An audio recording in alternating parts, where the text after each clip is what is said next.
To the channel. We will be continuing sinus lift. Okay, today we'll be studying indirect technique. Okay, about indirect technique. Let's start.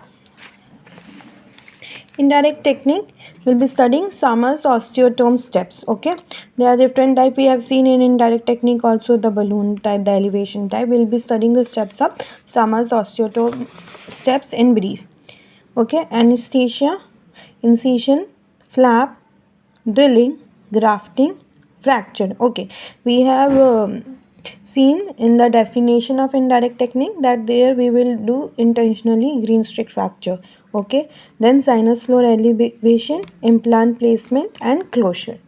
Okay, very brief and very basic I'm telling you. Okay, now coming to the advantage. What are the advantage of indirect technique? First, minimally invasive surgical procedure. The osteotomy is minimal, being 1 to 3 mm deep and wide.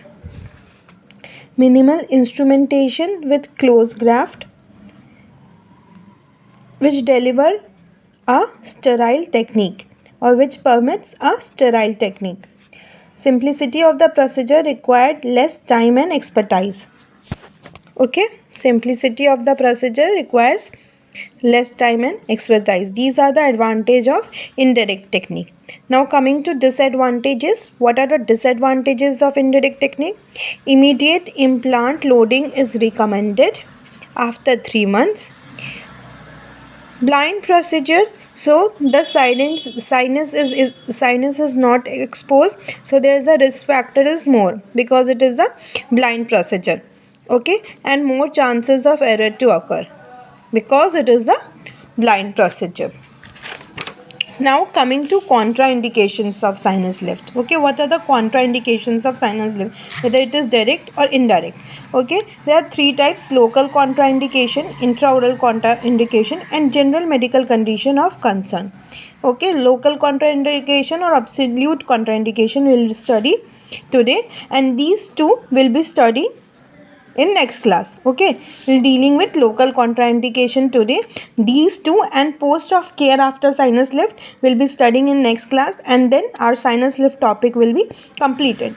Then I'm going to start with shock. Okay, let's start with absolute contraindication of sinus lift. First is severe non-correctable deformities of maxillary sinus, scarred and hypofunctional sinus mucosa following trauma of previous operation, radiotherapy of neck area and head area, acute or chronic recurrent sinusitis with or without polyposis, because it disrupts mucociliary clearance and is unresponsive to medical surgical treatment.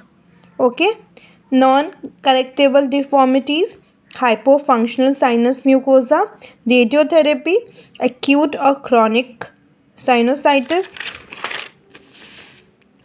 local expression of a systemic granulomatous disease such as Wegener granulomatosis or midline idiopathic granuloma.